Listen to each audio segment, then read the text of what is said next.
fuerte aplauso al Señor, por favor. Puede sentarse, si es tan amable. Diga conmigo, perseveraban.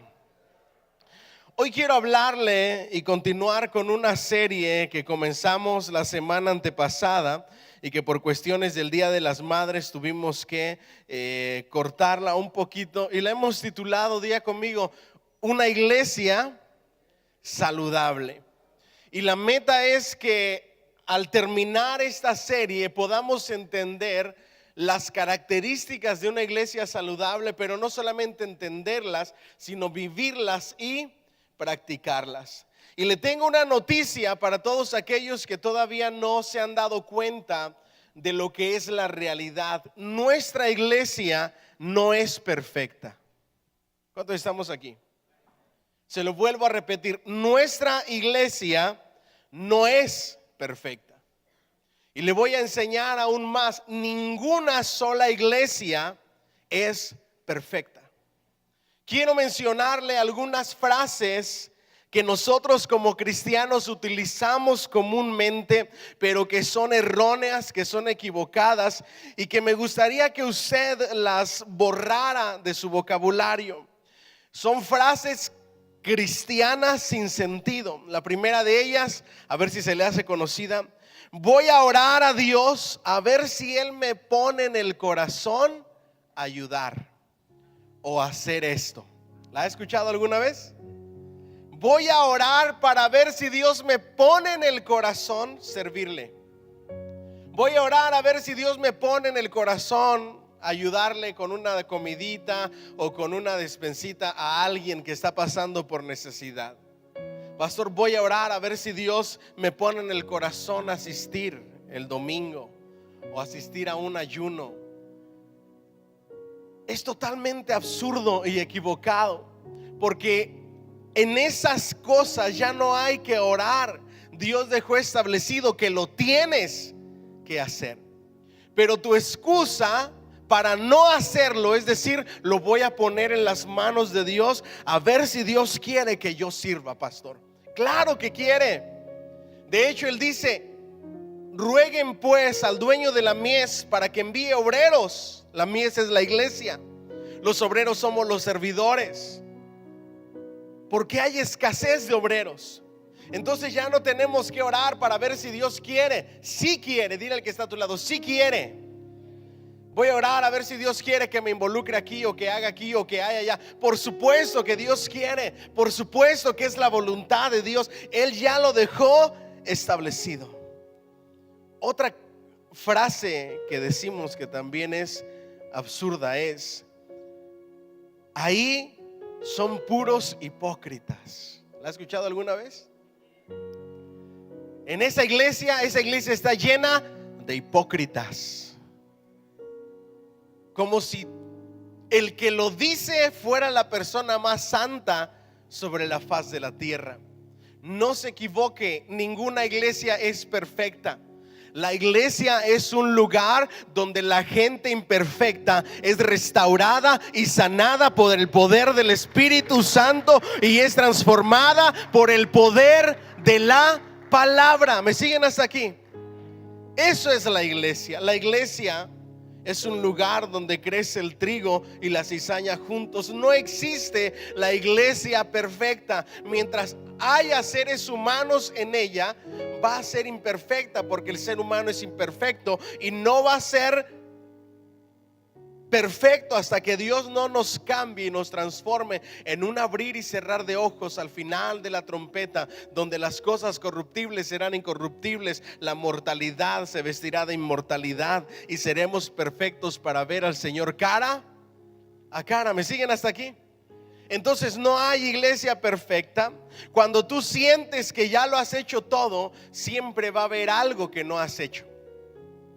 Diga bien fuerte conmigo: cuando pienso que ya lo he hecho todo, que soy casi perfecto, todavía hay algo que me hace imperfecto. Se lo demuestro bíblicamente. En algún momento un joven se le acercó a nuestro Señor Jesucristo y le dice: Padre bueno, o Señor, o Maestro bueno, ¿qué puedo hacer yo para entrar al reino de los cielos?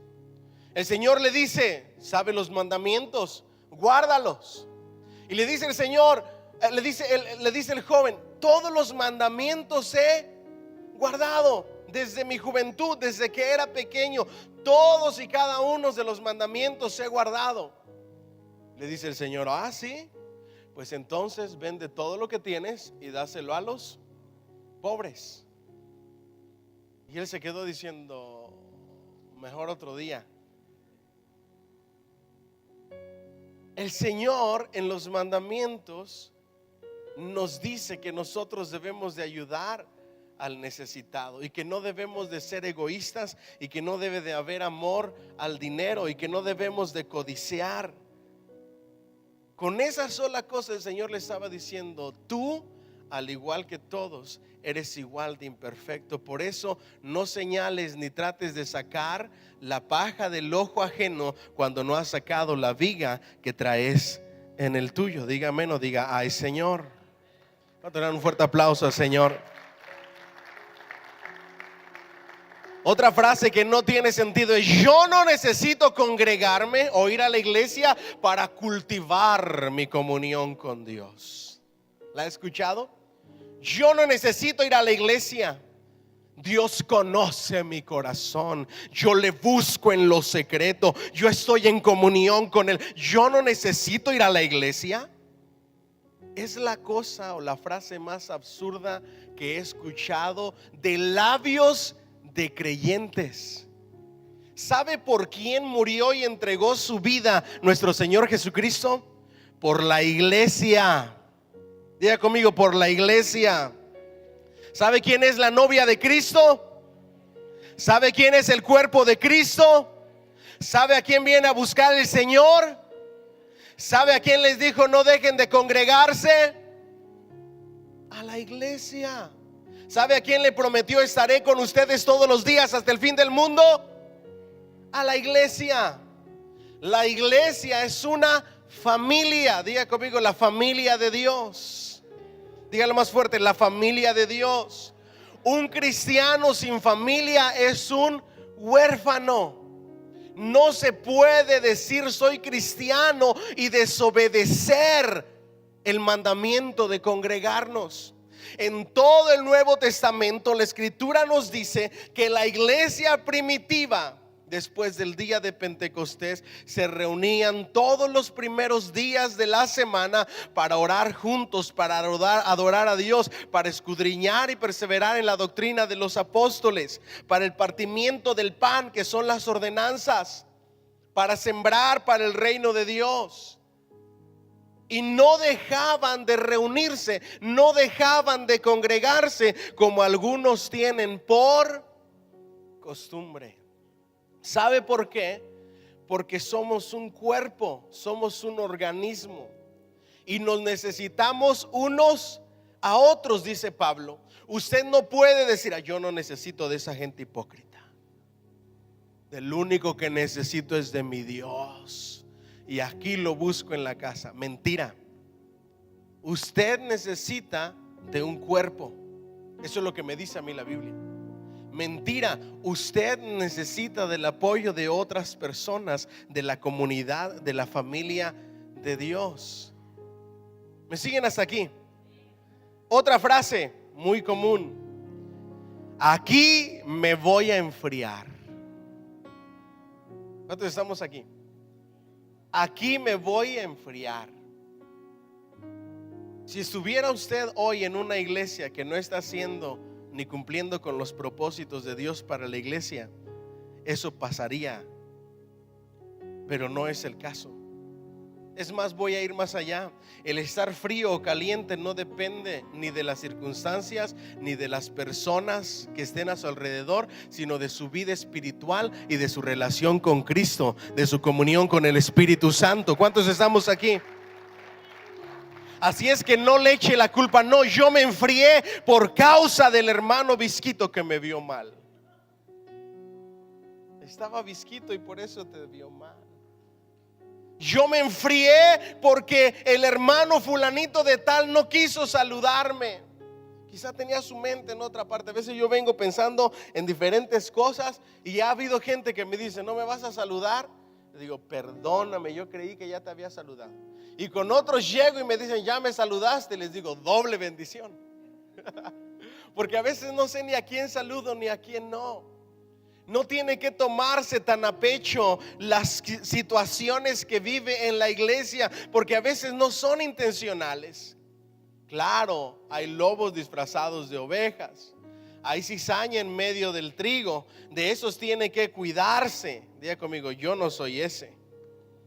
Porque a eso les gusta solamente sembrar cizaña y regar veneno. Todo comentario que usted escuche que en lugar de animarle le desanime, se llama veneno. Porque los buenos comentarios levantan, edifican, restauran y animan. Eso es lo que hace la palabra de Dios, porque la palabra de Dios es vida. ¿Alguien dice amén? La palabra de Dios es vida. La palabra de Dios es vida. Y tenemos que hablar palabra de Dios. Cuando usted se presta para escuchar un comentario que no trae vida y que no edifica, está siendo partícipe de esparcir el veneno. Porque el veneno te deja tirado en una cama, en ocasiones hasta en la cama de un hospital. Pero lo nutritivo te da energía, te da ganas de seguir adelante.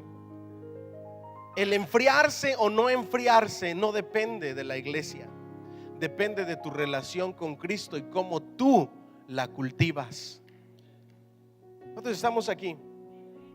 Hay algunos de ustedes que quizá hoy mismo están como el Polo Norte, fríos, y nadie los va a calentar sino su propia iniciativa de rendirse delante de los pies de Dios y decirle: Señor, necesito de ti, porque estoy apartado de ti. Soy como hueso seco delante de tu presencia. Y cuando tú te humillas delante de Él y le buscas, Él te vuelve a encender esa llama y las cosas serán totalmente diferentes. ¿Cuántos lo creen y le dan un fuerte aplauso al Señor? Diga bien fuerte: aquí me voy a enfriar. Somos una de las pocas iglesias que todavía cultivamos la esencia del Nuevo Testamento, la esencia neotestamentaria. Hoy los cultos regulares de la iglesia contemporánea son de 45 minutos, máximo una hora, por gente fría que no entiende que hoy es el día del Señor y que estamos aquí para buscarle, para adorarle, para glorificar su nombre. ¿Alguien dice amén? Los cultos de la iglesia primitiva eran de horas y horas. En una ocasión el apóstol Pablo estaba predicando y se alargó la prédica, duró toda la noche. Un muchacho que estaba escuchando la prédica en una ventana se cayó porque se quedó dormido y quedó tendido muerto. Eso es para los que se quedan dormidos en la prédica. Una lección para ellos. Es que qué ocurrencias. Yo leo ese pasaje y me pregunto a mí mismo: ¿qué ocurrencias? Tienes al apóstol Pablo, educado a los pies de Gamaliel, judío de judíos, fariseo de fariseos, un maestro totalmente, elocuente en la palabra de Dios, excelente predicador, que no te va a predicar media hora. Ya la gente lo conocía. ¿A quién se le ocurre ponerse a escuchar la prédica en una ventana sentado? La prédica se alargó, duró toda la noche. Este muchacho se cayó, y cuando se cayó quedó muerto. Pero la palabra trae vida. ¿Alguien dice amén? El apóstol Pablo oró por él y ese muerto resucitó. Ese es el poder de la palabra de Dios, del Cristo resucitado. Cuando tú te duermes en la prédica, te estás perdiendo vida para tu corazón, te estás perdiendo aliento para tu alma. ¿Cuántos estamos aquí? Cuando tú te distraes, porque hoy la gente no se duerme en la prédica como antes, porque ya tienen los celulares. Ahora están en las redes sociales durante la prédica, mandándose mensajes de texto con alguien durante la prédica. Cuando en la antigüedad lo más importante en el culto de la iglesia era escuchar la palabra de Dios con atención, porque sabíamos, y no ha cambiado, debemos de saberlo, que el enemigo lo que quiere es robarte la palabra de Dios que va a bendecir tu vida. ¿Me siguen hasta aquí? Ya esta anécdota ya se la he dicho muchas veces, la voy a volver a repetir para los nuevos. Ya iba a decir chiste, pero dije mejor anécdota, ya me conocen. Soy muy malo para contar chistes. Había un viejito que se quedaba dormido en la prédica, así como el que, no se crean. Se quedaba dormido durante la prédica. Entonces el pastor se sentía mal porque decía, o no sirvo como predicador, o no sé qué está pasando, o este viejecito está demasiado frío, que no recibe nada. Al lado se sentaba su nieto y le dice, mira, te voy a dar 25 centavos por cada vez que se esté quedando dormido tu abuelito, si tú lo despiertas. Trato hecho. El muchachito hizo trato con el pastor. Cada que se iba durmiendo, 25 centavos. Salía como con $5 el muchacho. Después del servicio, el muchacho feliz. Hasta que un día, un domingo, el viejito se dormía y ya no lo despertaba el muchacho. Ya no lo despertaba. Termina el mensaje el pastor y le dice, ¿qué pasó? Tú y yo teníamos un trato, ¿por qué no lo despiertas? Dice, híjole pastor, lo siento mucho. Lo que pasa es que mi abuelito hizo una contraoferta y él me da 50 centavos porque lo dejes dormir. Así es que salía con $10 después del culto para que lo dejara dormir. Es increíble cómo nosotros preferimos las distracciones que nos roban la palabra de Dios en lugar de prestar total atención al mensaje que nos cambia, que nos transforma, que nos da vida. Alguien dice amén, le da un fuerte aplauso al Señor. Después de esta pequeña gran introducción, quiero ir y desmenuzar el pasaje. Lo primero que dice en Hechos 2:46 dice que la iglesia, porque en estos versículos se encierran las características de la iglesia primitiva. La primera característica era la perseverancia. Diga conmigo, la perseverancia. Dice, y perseveraban. Dígalo bien fuerte conmigo, y perseveraban. La palabra perseverancia significa firmeza y constancia. Diga conmigo, firmeza y constancia en la manera de ser o de obrar. Dígalo más fuerte, firmeza y constancia en la manera de ser y de obrar. Nadie puede hacer de ti un cristiano perseverante sino tú mismo. ¿Me siguen hasta aquí? Usted, después de escuchar este mensaje, toma una decisión: seguir la palabra de Dios o ignorarla. Si usted la ignora, le entra por un oído y le sale por el otro. Se engaña a usted mismo. El apóstol Santiago dice que es como verse en el espejo. Todos los defectos que tenemos mal, que la palabra de Dios quiere corregir, y que después de mirarnos se nos olvide nuestro aspecto. Eso es ignorar la palabra de Dios. Hoy más que nunca la iglesia necesita de gente firme y constante. Diga conmigo, gente firme y constante. No hay otra forma de ser una iglesia saludable. Yo me he quedado sorprendido de personas que he esperado firmeza, que he esperado perseverancia, que he esperado constancia, y escucho comentarios que me hieren el corazón y me lastiman, porque a pesar de años y años de vida cristiana no han entendido la madurez espiritual. ¿Me siguen hasta aquí? La vida espiritual se basa en tu firmeza. La firmeza y la constancia en la palabra de Dios. Diga conmigo, perseveraban en la doctrina de los apóstoles. Perseveraban en la enseñanza. Diga conmigo, en la enseñanza. Estudiaban la palabra de Dios, la escudriñaban, la escuchaban, la anhelaban. Hoy en día la gente fría quiere, le decía, cultos de 1 hora. Ha habido gente que me ha dicho: pastor, el culto en su iglesia es demasiado largo, dura como 3 horas. Yo les digo: no, dura 2 horas 15 minutos, no, 2 horas 10 minutos. Y no lo vamos a cambiar para darle gusto a un frío, a un apartado. Es que tiene que reducir la predicación, reducirla más de lo que ya la hemos reducido con el tiempo. No podemos hacerlo.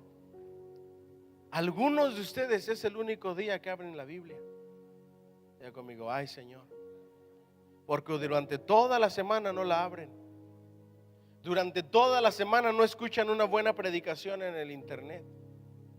Se la pasan viendo cualquier otra cosa y perdiendo todo el tiempo. ¿Usted cree que yo como pastor voy a desaprovechar estos valiosos 45 a 50 minutos para reducirlos a media hora, a 20 minutos y darle una reflexión de la palabra de Dios?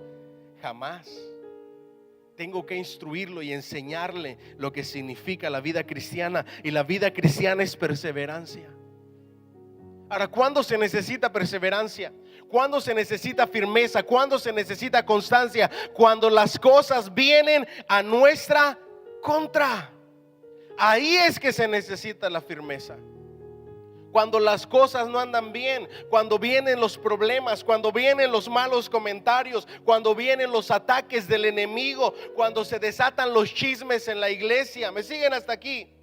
Ahí se necesita perseverancia, porque los perseverantes están firmes y constantes y no huyen como los cobardes. Aunque no me diga amén. Los verdaderos cristianos no desertan. Los únicos que desertan son los cobardes. Los que le huyen a los problemas son los cobardes. Los que los enfrentan son los perseverantes, los que están firmes y los que son constantes. ¿Me siguen hasta aquí? Yo le hago la pregunta: ¿qué clase de cristiano, de creyente es usted? ¿Un perseverante o alguien que decide andar de un lugar para otro, brincando de un lugar para otro, huyendo de los problemas? No existe una iglesia que no tenga problemas. Entienda esto, por favor. La iglesia, especialmente aquellas iglesias que quieren hacer la voluntad de Dios y cumplir el llamado y el propósito de Dios, estarán en constante ataque del enemigo. Estarán bajo constante ataque del enemigo, porque el enemigo quiere destruir la obra de Dios. Y la única forma de destruir la obra de Dios es destruyendo la iglesia. ¿Me siguen hasta aquí? Una iglesia que no tiene ataques es porque no está haciendo nada para el reino de Dios. Es increíble cómo es el enemigo. ¿Le puedo abrir mi corazón un poco? Como pastor he visto muchos ataques del enemigo. Los he vivido en carne propia.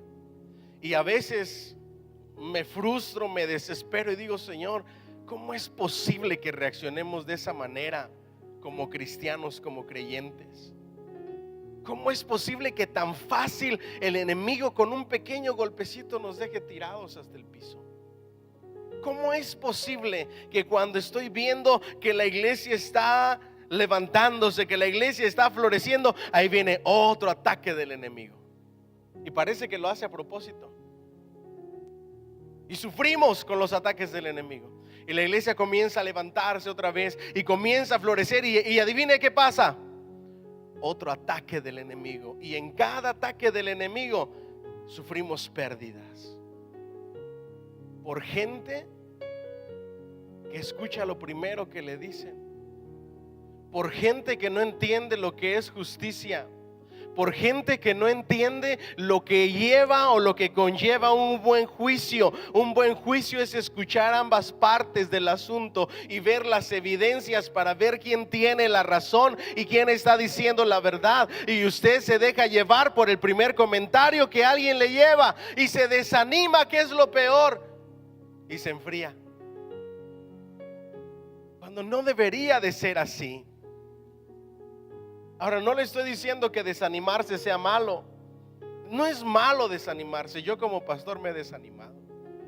Ha habido ocasiones en que he querido tirar la toalla, colgar los guantes y le he dicho al Señor: Dios mío, ya no. El Señor me jala de las orejitas y me dice, todavía tienes que seguir. Ha habido muchas ocasiones en que he dicho, ya no quiero lidiar con todo esto, es demasiado estresante. Y lo peor es que si no me pongo pilas y si no confío en Dios, me voy a acabar físicamente como muchos pastores se acaban. Yo no quiero eso. Porque necesito como pastor en una iglesia gente madura, comprometida, responsable, que ame a Dios sobre todas las cosas y que esté dispuesta a entregarlo todo por el Rey de Reyes y Señor de Señores, como lo hacía la iglesia primitiva. ¿Alguien dice amén? Diga conmigo, perseveraban. ¿A pesar de qué? A pesar de las luchas en sus vidas, a pesar de las pruebas. ¿Ustedes creen que la iglesia primitiva no tenía luchas? Tenían persecución. Se reunían a escondidas. Si los encontraban reuniéndose, los llevaban a la cárcel. Algunos de ellos los mataban, los golpeaban, los maltrataban. Y aún así se reunían, aún así se congregaban, aún así perseveraban. Y hoy nosotros ponemos demasiadas excusas para no congregarnos. ¿Cuántos me siguen hasta aquí? Levante la mano a los que han metido presos durante los últimos 3 meses por venir a la casa de Dios. ¿Nadie? Levante la mano a los que le han metido presos por adorar a Dios con todo su corazón o por leer la Biblia en público. A nadie. Hay países en donde lo hacen, donde tienen que hacer todo lo que hacemos nosotros a escondidas. A la iglesia del Nuevo Testamento les llamaban los del camino, porque la persecución les hizo salir y abandonar sus hogares, dejarlo todo por su fe. Usted no quiere ni dejar la comodidad de su cama, a pesar de que nuestro culto es a la 1 de la tarde. Usted puede creerlo. Se queda dormido hasta la 1 de la tarde. Es increíble. No, pastor, es que dejar la cama, la comodidad, no. Es que dejar los quehaceres que tengo, no.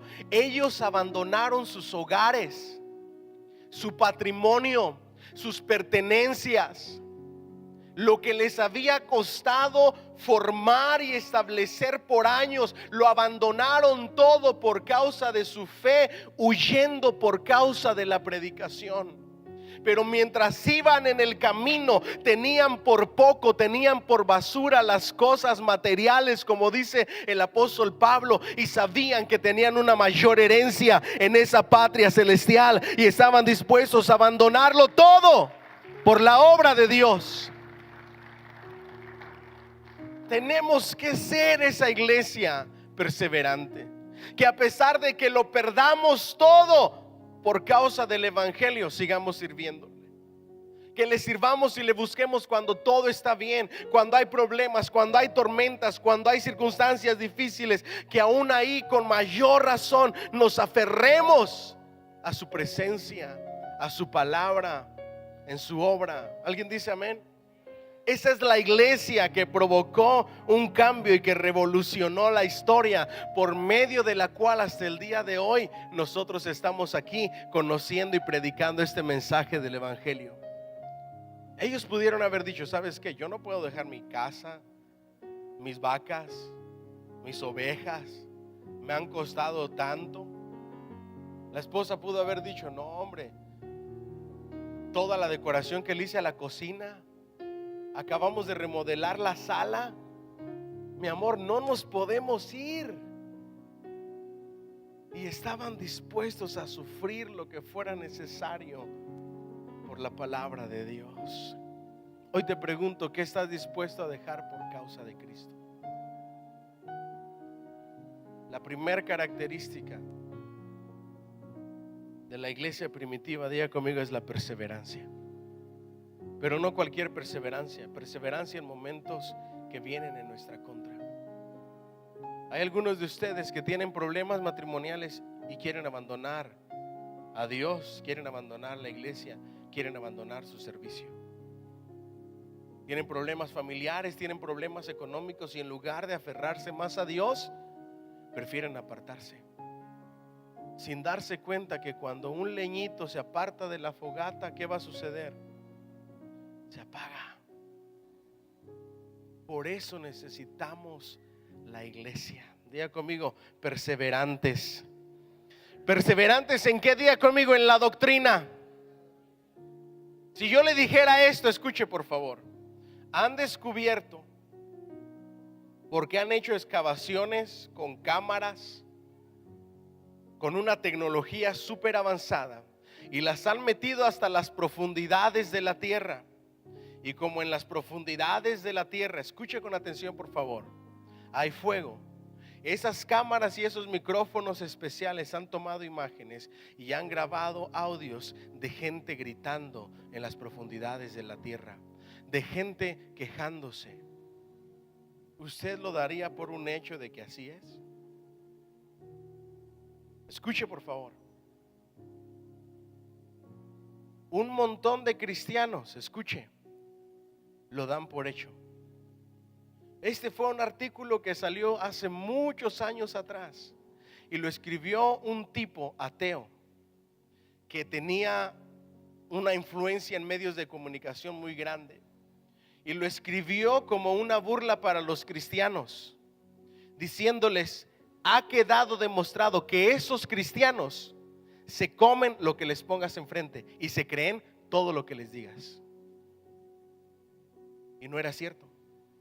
No existe, es sentido común, no existe tecnología que pueda soportar el núcleo de la tierra, es fuego 100%. No existen micrófonos que puedan percibir todo eso, no existe, es irreal. Fue una burla para los cristianos y los cristianos se lo creyeron. Por eso la escritura dice que tú debes de escudriñarlo todo, tomar lo bueno y desechar lo malo, y todo lo que tú vayas a creer debe de estar escrito en la palabra de Dios. Alguien dice amén y le da un fuerte aplauso al Señor. Palabra de Dios. Diga conmigo, palabra de Dios. Usted escucha un mensaje, tiene que filtrarlo a través de la palabra de Dios. Escucha una aplicación, tiene que filtrarla a la palabra de Dios. Escucha una interpretación, debe de filtrarla a través de la verdadera interpretación de la palabra de Dios. No todo lo que se predica hoy en día es correcto. Hay una secta llamada, y lo voy a decir con mucho respeto, ojalá no haya nadie que escuche predicaciones de esa secta, que se hacen llamar pastores, y es la secta Pare de Sufrir. Lo peor es que en mi país decimos, ojalá no sea malo en su país, nos dan en la torre a nosotros los pastores, porque ellos se llaman pastores y no son pastores, son estafadores, vendiendo milagros, vendiendo objetos que hacen milagros, vendiendo amuletos y haciendo dinero a costa de la necesidad y de los problemas de la gente. No son pastores, es una secta, son lobos rapaces, falsos maestros, como dice la escritura, y hay gente escuchándolos. ¿Me siguen hasta aquí? Hay gente que usted escucha que ni siquiera sabe usted que son primos testigos de Jehová, y usted los escucha todo el tiempo, sus predicaciones. Hay gente que usted escucha o lee que ni siquiera se ha dado cuenta que son primos mormones. Hay gente que usted escucha y que son primos sabatistas. ¿Cuántos me siguen hasta aquí? Esclavos a la ley todavía, y usted los escucha como si fuera sana doctrina. Note lo que dice: perseveraban en la doctrina de ¿quiénes? De los apóstoles. Diga conmigo, de los apóstoles, no cualquier doctrina. En la doctrina de la autoridad establecida por Cristo.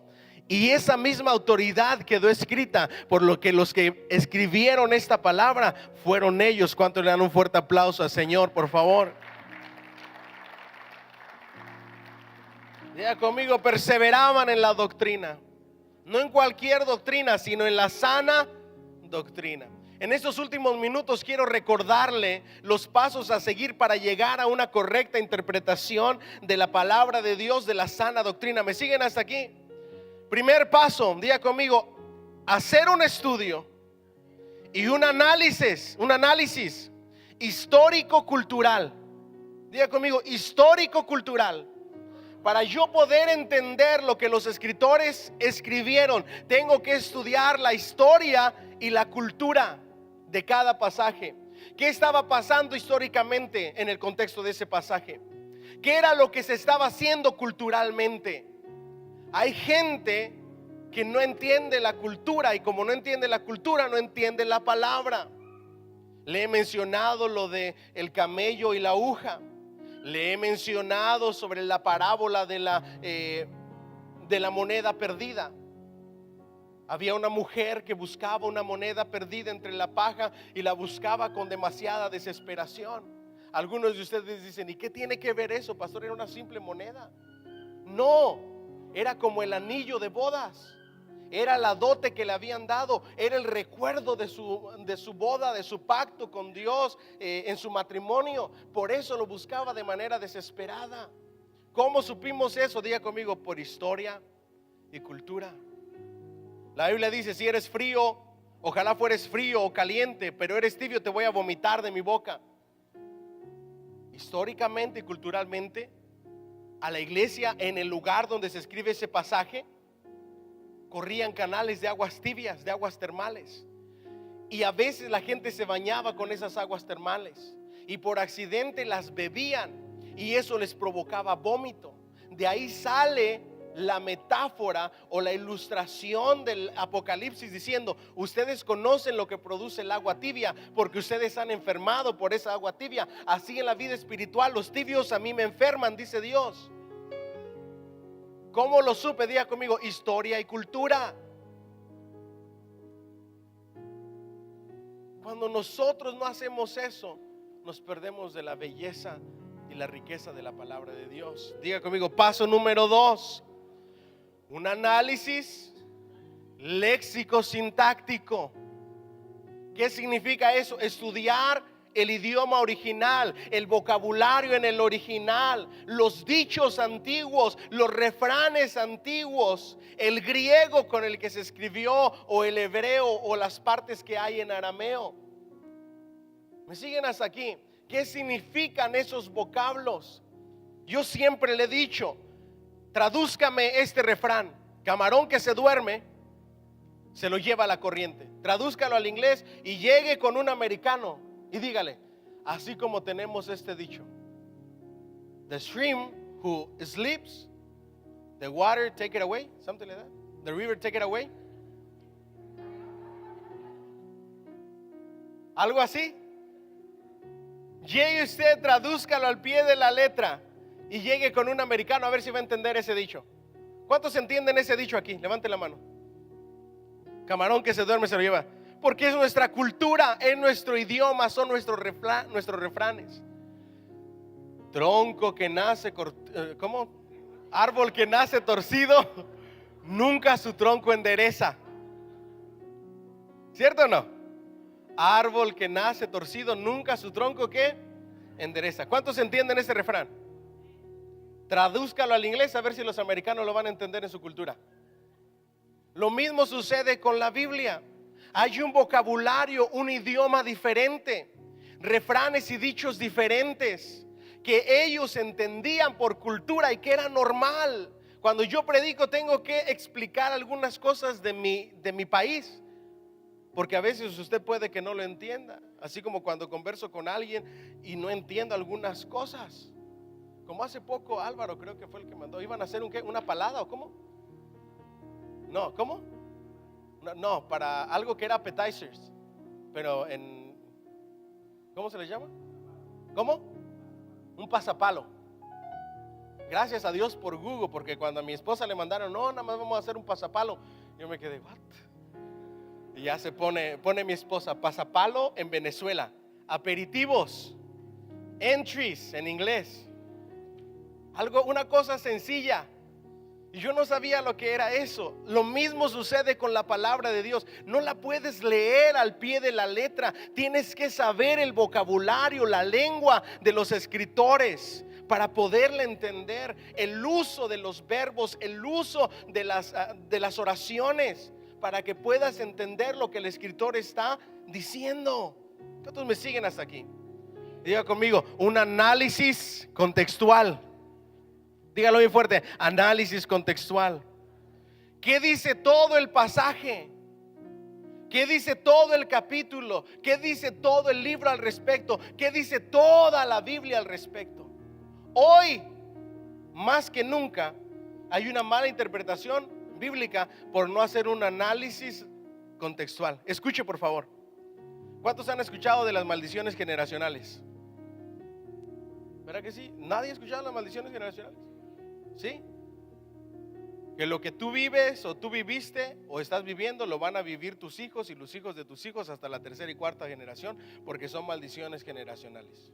Agarran un pasaje del libro de Ezequiel donde dice: vuestros padres comieron las uvas y sus hijos tienen la mancha en la dentera, como si ellos hubieran comido las uvas. Y ahí le paran el pasaje, y de ahí basan toda su enseñanza y toda su doctrina. Con tan solo un análisis contextual, sigues leyendo ese pasaje y dice: mas ya no se dirá este refrán más entre vosotros, porque el alma del Padre es mía, así como el alma del Hijo, y el alma que pecare, esa morirá. No leyeron el contexto, porque les dañaba su doctrina, les dañaba las ventas de maldiciones generacionales de Rebecca Brown. De maldiciones sin quebrantar. De Él vino a dar libertad a los cautivos, de Rebecca Brown. De yo visité el infierno, yo visité el cielo, la esposa de Satanás, el hombre que se convierte hombre lobo. Puras tonterías. Pero ¿cómo vende la señora? Y algunos de ustedes están leyendo esos libros y se están creyendo todas las cosas absurdas que esa escritora dice, y las repiten. Peor aún, las hacen suyas, sus experiencias, por no hacer un análisis contextual de lo que la palabra dice. Por último, diga conmigo, un análisis teológico. ¿Cuál era la forma de pensar del escritor en cuanto a Dios? ¿Cuál era su teología? Cuando hacemos esto, vamos a proteger la sana doctrina y nos vamos a evitar un montón de problemas en la iglesia. Usted ha escuchado cuando dice la escritura que la mujer cae en la congregación, ¿verdad que sí?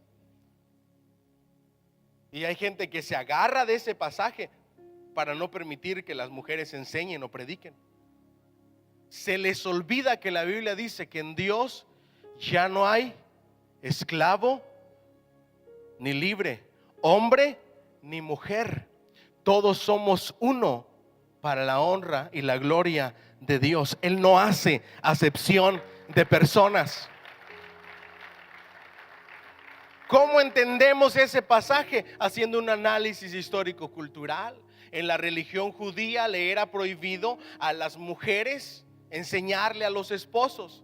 Les era prohibido ir a la escuela y prepararse. Ellas tenían que quedarse en casa a tener hijos, hacer la comida, atender al hogar y atender al esposo. Era cultura. Viene el evangelio y hace una revolución diciendo: no hay judío ni griego, ni esclavo ni libre, ni hombres ni mujeres. Somos uno en Cristo Jesús, con el mismo valor y todos lavados por la preciosa sangre de Cristo Jesús, Señor nuestro. ¿Cuántos estamos aquí? Diga conmigo, sana doctrina. A otros se les olvida que dice la escritura: vuestros jóvenes o vuestros ancianos soñarán sueños, vuestros jóvenes tendrán visiones, etcétera, etcétera. Diciendo que a todos y sobre toda carne se derramaría del Espíritu Santo, sin acepción de personas, sin acepción de edades. Dios quiere usar tanto a los adultos como a los ancianos, como a los jóvenes y aún a los niños. ¿Alguien dice amén? Diga conmigo, perseverancia en la doctrina, bien interpretada.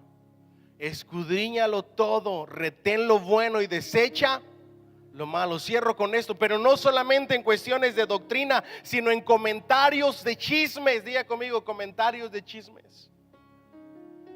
Viene alguien y le dice: Álvaro, no te juntes con, voy a decir José Luis porque le tengo confianza, no te juntes con José Luis, vos. Te va a pegar sus malas mañas. Fíjate que trata bien mal a Susi. Nada más viera los problemones que tienen. es malo, no te conviene como amistad. Por otro lado, José Luis es como una pera en dulce para su esposa. El mejor esposo, el más cariñoso, el más amable. Pero yo te lo dije simplemente para hacerlo quedar mal. Y tú te la crees. Ni siquiera lo investigaste. Pero ese comentario que yo te hice ya marcó tu vida. Escuche esto, ese es el poder de la palabra.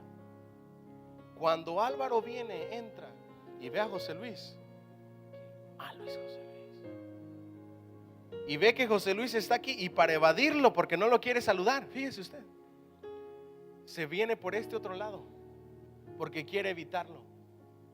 José Luis se comienza a dar cuenta. Yo me he dado cuenta. A veces yo me digo, ¿qué le hice a la gente?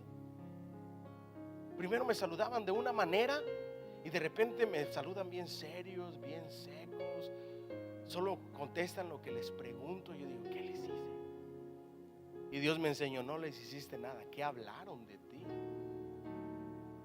Eso es lo que marca la diferencia. Yo me doy cuenta cuando a alguien le han hablado mal de mí.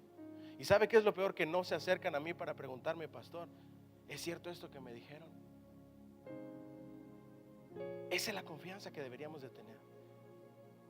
José Luis de repente se da cuenta y le dice a Susi, fíjate que he notado algo. A mí Álvaro me saludaba diferente. Cuando me veía siempre me abrazaba y todo. Y últimamente hasta me ve raro. ¿Será que le hice algo? Y José Luis no le hizo nada. Fue un comentario que hizo crecer en la vida de Álvaro una raíz de amargura, de enojo en contra de alguien sin saber si es verdad o no. ¿Cuántos me siguen hasta aquí? Eso es lo que hace. Y también en eso debemos de ser perseverantes, de solamente alimentarnos de sana doctrina y no de chismes, no de comentarios que alguien nos hace, de cosas que no nos constan. Yo agradezco cuando alguien se me acerca y me dice, pastor, fíjese que está pasando esto y esto. ¿Qué es lo que realmente está pasando? Yo le digo, bueno, qué bueno que me pregunta. En muchas ocasiones he tenido pruebas de mensajes de texto, se los he mostrado a los hermanos. Los hermanos se quedan sorprendidos y me dicen, pastor, perdóneme. Porque a veces se hacen comentarios sin sentido y uno se la cree. La última frase célebre que quiero compartir, del que dicen los cristianos, es: el pastor no está haciendo un buen trabajo. Usted no sabe cómo he escuchado eso. Como si ustedes pudieran hacer un mejor trabajo. Si ustedes pudieran hacer un mejor trabajo que yo, ya ustedes fueran pastores y Dios los hubiera llamado al pastorado. ¿Cuántos estamos aquí? Pero si Dios no les ha llamado al pastorado y todavía no son pastores, seamos honestos, es porque usted no puede hacer mejor trabajo que un pastor. Usted no sabe cómo en todas las iglesias la gente piensa que puede hacer mejor trabajo que un pastor, porque no son pastores. En el momento en que sean pastores, les aseguro que casi saldrían corriendo, porque no es nada fácil este trabajo.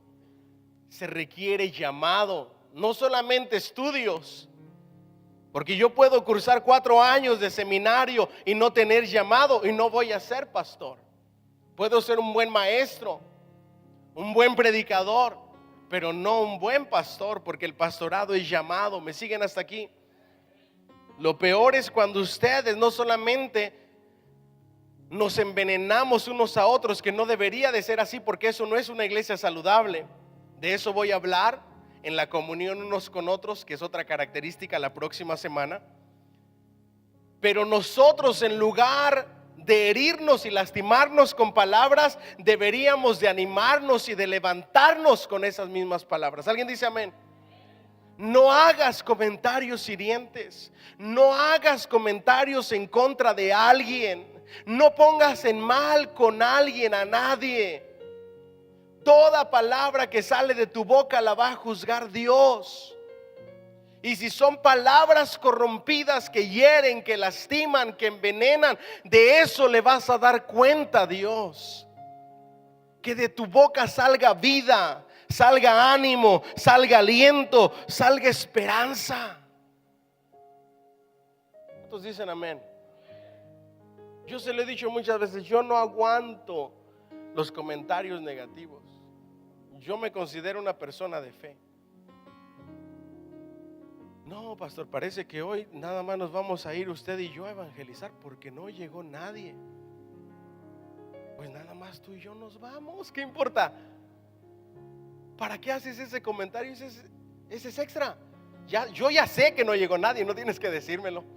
Lo único que haces es lastimarme más porque no llegó nadie. ¿O crees que no me doy cuenta que no llegó nadie? Lo que deberías de decir es animarme y decirme, pastor, creo que nada más somos usted y yo y le vamos a echar ganas. Nos vamos a ir a predicar la palabra de Dios. Vamos a ir a evangelizar y vamos a sembrar la bendita semilla del evangelio. Esa debe de ser la palabra de los hijos de Dios, de una iglesia saludable. ¿Cuántos estamos aquí? No que cuando tiene una hermana que le cuenta los problemas en su matrimonio, usted le dice, no, yo creo que ese hombre ya no va a cambiar. Es más, ni te hagas ilusiones. Acuérdate del dicho, árbol que nace torcido, nunca su ramen. Y ve que la gente con la que se junta, el que con lobo se junta a aullar, se enseña. En lugar de decirte, Dios tiene el poder para cambiar a cualquier persona, espera en Dios. En el tiempo de Dios lo verás cambiado, lo verás transformado. No desfallezca tu corazón, cobra ánimo. Tarde que temprano verás a tu esposo sirviéndole a Dios. No, algunas de ustedes, déjalo ya. Que sigues aguantando más. Imagínense esos consejos. Diga conmigo, perseveraban en la doctrina de la palabra de Dios, de los apóstoles. Eso es lo que debe de salir de su boca. Comentarios que no critiquen, que no hieran, que no lastimen, que no pongan a nadie en mal, sino comentarios llenos de fe, llenos de palabra de Dios, llenos de edificación, llenos de vida, llenos de restauración. Y por último, y cierro con esto, no se preste con los chismosos para convertirse en uno de ellos. Porque en el momento en que usted dice, de verdad, dime, para orar, se está haciendo partícipe de. Porque esa es la excusa que ponemos. Mira, te voy a decir esto, no le comentes a nadie, no le digas a nadie, te lo digo nada más para orar. Pero por dentro se le queman las habas porque son chismosos o chismosas. No encuentran a quien contarle todo lo que saben de alguien. Usted no se debe de prestar para eso. ¿Sabe cuál debe de ser la respuesta de un creyente saludable, de una iglesia saludable? Momentito, mira. Yo no me presto para escuchar comentarios de una persona que no está presente. Si tú quieres decirme algo de esa persona, esperemos a que ella esté presente, porque no es ético, no es sano, no es de cristianos hablar mal de la gente cuando no están presentes, hacer comentarios de ellos cuando no están presentes. Así es que te invito a que pares de hacer eso, porque eso no agrada a Dios. Porque eso se llama desunión, se llama división. Lo que tú estás haciendo. Y si sabes contar, no cuentes conmigo, porque yo no me presto para eso. Yo le temo a Dios, le amo y amo su obra, y no me voy a prestar para algo que puede lastimar la obra de Dios y el cuerpo de Cristo. Ahí hasta yo le doy un aplauso. Creyentes así es lo que necesita la iglesia. ¿Alguien dice amén? Alguien dijo que la iglesia, y yo espero que ese no sea el caso de nosotros, pero alguien dijo que la iglesia es el único ejército que se tiran unos a otros, se lastiman unos a otros, y cuando ven a alguien caído, en lugar de levantarlo, lo rematan. Es increíble. Todavía allá afuera, pues ¿qué le puedo decir? Eso es normal. Pero en la iglesia no debe de ser así. Somos el cuerpo de Cristo y debemos de perseverar aún en medio de los problemas, de las circunstancias, de las tormentas, y perseverar en la sana doctrina, y que todo lo que salga de nuestras bocas sea sana doctrina, y que todo lo que escuchemos lo escudriñemos, lo interpretemos correctamente antes de darlo por hecho. Amén. Así es que no ande repitiendo que hay tecnología, que va a las profundidades y que se escucharon gritos. Por favor. Ni tampoco ande diciendo que el infierno es como un túnel que tiene un montón de brazos y tiene forma humana. Por favor. Ni tampoco ande diciendo cómo es el cielo porque solamente una revelación no, por favor, diga lo que la Biblia dice. That's it. Básese en la palabra de Dios bien interpretada. Para aquellos que quieren seguir el ejemplo de la iglesia primitiva, le voy a recomendar algunos libros, ¿me lo permite? Usted se preguntará, pastor, le voy a invitar a que se ponga de pie, por favor. Usted me preguntará, pastor, ya nos dijo los 4 pasos para interpretar la Biblia correctamente: hacer un análisis histórico cultural, un análisis léxico sintáctico, un análisis contextual y un análisis teológico. Pero ¿dónde busco esa información? Qué bueno que me pregunta. Qué bueno que me pregunta. Hay hombres que han dedicado su vida entera para estudiar el idioma original, para estudiar la cultura, que su vida entera ha estado en estudiar la historia de los tiempos bíblicos. Y esos hombres han escrito lo que llamamos comentarios bíblicos, donde nos enseñan el significado de cada palabra en el original, lo que nos enseñan la historia, la cultura, y nos dan todo el trabajo hecho. 2 comentarios quiero recomendarle. Número 1, para el análisis histórico-cultural, comentario bíblico del Nuevo Testamento, escritor William Berkeley. ¿Okay? Diga conmigo, William Berkeley. Es un comentario verde. Para el análisis léxico-sintáctico hay un escritor que se llama Matthew Henry. Él se va a enfocar más que en el idioma que cualquier otra cosa.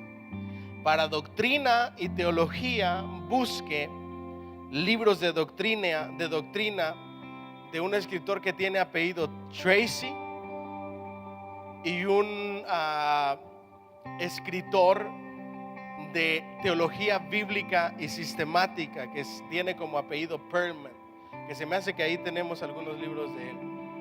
Si usted tiene estos 4 libritos y escucha una prédica y la analiza, y es bien fácil, usted agarra el pasaje y lo busca como si fuera una Biblia, pero ahí le van a desglosar todo el pasaje hasta con aplicación, para que usted se dé cuenta si es verdad o no lo que le están diciendo.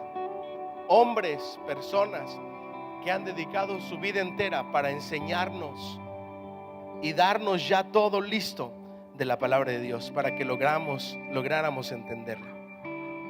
¿Alguien dice amén? Le animo a estudiar. Y antes de que se me pase, ya terminaron el seminario.